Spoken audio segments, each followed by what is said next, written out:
E se o maior espetáculo da Terra estivesse acontecendo na sua cidade, mas nem você e nem ninguém fosse assistir porque ninguém ficou sabendo dele?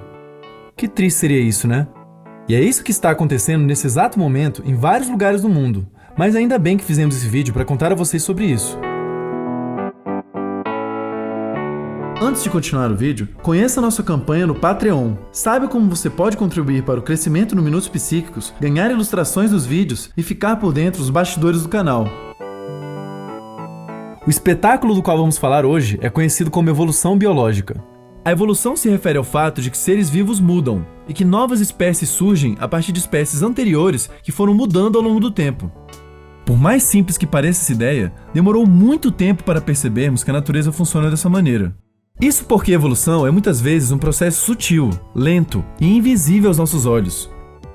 Sabemos hoje que essas mudanças nas espécies resultam principalmente de mudanças aleatórias que ocorrem nos seus genes, algo conhecido como mutação, e de recombinações genéticas que ocorrem na reprodução. A mutação pode ou não levar a uma mudança considerável. Normalmente, mutações não mudam nada no organismo, e se ocorrer uma mudança, ela pode ajudar o organismo a se adaptar melhor ao seu ambiente ou pode levá-lo até mesmo à morte, como é o caso de alguém que morre por uma má formação durante a gestação. Quando a mutação ocorre em uma célula que vai originar células sexuais, e essa mutação realmente muda uma característica do organismo, ela também poderá ser passada para todos os seus descendentes. Imagine que um ser vivo nasceu com uma característica que melhora muito a sua capacidade de se alimentar ou de escapar de ameaças. Esse ser vivo pode acabar vivendo e se reproduzindo mais do que outros da sua espécie. A cada geração, nascerão mais descendentes daquele primeiro ser vivo mutante, que vive melhor naquele ambiente, e menos descendentes dos outros seres vivos que não possuem aquela mutação. E se ele passa essas características para os seus filhotes, e eles também forem melhores nessas coisas do que os filhotes dos outros, ao longo das gerações, veremos que mais e mais indivíduos na população tendem a possuir essas características. Isso ilustra também o fato de que a evolução é um fenômeno que ocorre em populações de seres vivos, e não nos seres vivos individualmente. Nenhum bichinho evolui, é a população desse bichinho que, ao longo de algumas gerações, pode evoluir. Já a recombinação genética tem a ver com o fato de que quando as células sexuais do macho e da fêmea de uma espécie se encontram durante a reprodução, os seus DNAs se misturam de uma maneira aleatória. O resultado disso é uma combinação de informações genéticas que farão do filhote desse casal um ser único no universo. A evolução também é considerada hoje um fato científico, apoiada por tantas evidências que eu quase caí aqui da cadeira só de pensar em quantas são. Hoje ela é considerada a base de todas as sub-áreas da biologia moderna. Algumas das evidências mais conclusivas sobre a evolução vêm na comparação da anatomia, do desenvolvimento embrionário, dos fósseis e do DNA de várias espécies que existiram ou ainda existem. Todas essas fontes de informação convergem para a mesma conclusão de que todas as espécies já existentes e conhecidas na Terra estão ligadas a uma mesma história evolutiva. Diferente da evolução da qual você ouviu falar em Pokémon, a evolução no nosso planeta não resulta necessariamente em uma espécie mais poderosa, maior ou que cospe mais fogo. As espécies não tendem necessariamente a ficar melhores, mais saudáveis ou mais habilidosas com o passar do tempo em um sentido absoluto.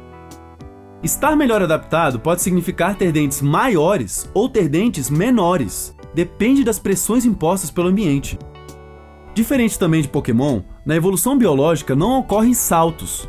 Ela normalmente atua na escala dos milhares ou até mesmo dos milhões ou bilhões de anos, a não ser no caso de algumas espécies que podem possuir um processo evolutivo muito mais rápido, como alguns micro-organismos. A evolução pode ser um processo muito gradual de modificação das espécies, e como a experiência de passagem do tempo de um ser humano é normalmente muito curta, pode ser difícil imaginar o poder transformador que milhares de anos podem ter nas espécies. Mas um exemplo real pode te ajudar a ter alguma noção disso. Era uma vez uma espécie de bichinho parecido com um rato ou musaranho que existiu há cerca de 125 milhões de anos atrás, ainda no tempo dos dinossauros. Alguns bichinhos dessa espécie se espalharam principalmente pela Austrália e América do Sul, e outro grupo de bichinhos dessa mesma espécie se espalhou pelo resto do planeta. Esses dois grupos passaram então a viver, em grande parte, em lugares diferentes. Isso por 125 milhões de anos.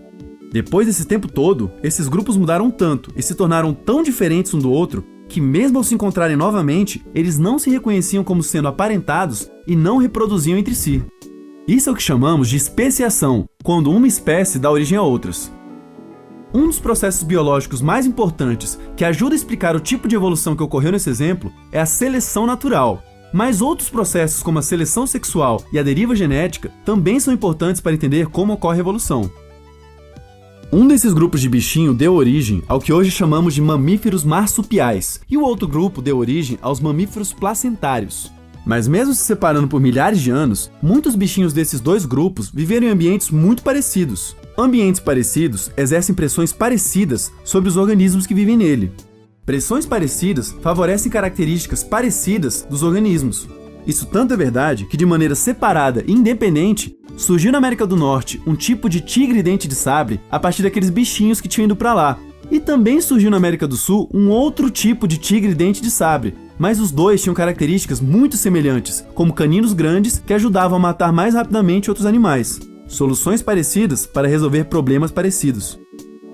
Mas o tigre-dente de sabre da América do Norte, parente antigo dos nossos gatinhos atuais, tinha uma gestação parecida com a dos gatos, com o bebê sendo gerado dentro da mãe. Enquanto que o tigre-dente de sabre da América do Sul, parente mais antigo dos cangurus atuais, gerava os filhotes em uma bolsa externa no seu abdômen.